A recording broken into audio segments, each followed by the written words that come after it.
IMF downgrades global growth forecast. The International Monetary Fund (IMF) has lowered its forecast for global economic growth for this year and next.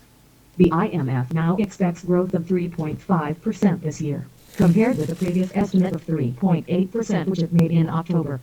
The growth forecast for 2016 has also been cut to 3.7%. The downgrade to the forecasts comes despite one major boost for the global economy, the sharp fall in oil prices, which is positive for most countries. The IMF expects that to be more than offset by negative factors, notably weaker investment. That in turn reflects diminished expectations about the growth prospects for many developed and emerging economies over the next few years. If business expects weaker growth, there is less opportunity to sell goods and services, and so less incentive to invest. Deflation concerns the Eurozone is a case in point. The IMF does expect the recovery there to continue, but not strongly. It is estimating growth of 1.2% in the euro area this year and 1.4% in 2016. Speaking to the BBC, the IMF's chief economist, Oliver Blanchard, said deflation was an adverse and worrying force, but it was not the kiss of death in itself. It's not going to derail the recovery.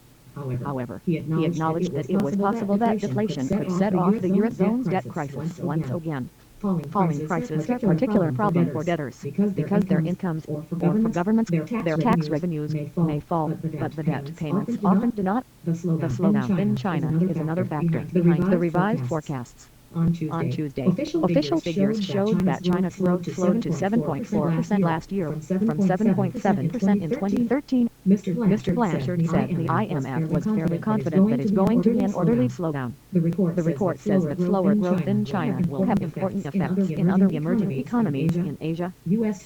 strength. The sharpest downgrade of all is for Russia, which is forecast to see its economy contract by 3% this year and 1% next. That is the result of the fall in oil prices and what the report calls increased geopolitical tensions. In other words, the crisis in Ukraine and Western sanctions on Russia. There is also a sharp downgrade for Nigeria, another oil exporter, although even the revised forecast of 4.8% for 2015 still shows strong growth. Without the downgrade, Nigeria's growth would have been very impressive. There are some exceptions to the pattern of more downbeat forecasts. The major one is the United States, now forecast to grow at 3.6% this year and 3.3% in 2016. This is well below China's figure, even allowing for the slowdown, but that is to be expected. Emerging economies can grow more rapidly by adopting technology that's already established in richer nations.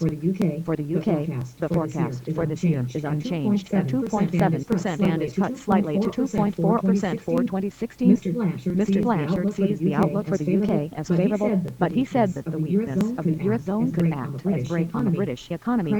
Crisis over. So 6 years on from the most intense phase of the global financial crisis, to what extent have we put it behind us? Mr. Blanchard told the BBC that many countries have, for all practical purposes, done so, notably the U.S., but there is another legacy cramping the style of a number of countries which have very high debt and have to be careful. He says this will take a very long time to rectify. He describes Japan as an extreme example. His overall assessment: some of the legacies are going away.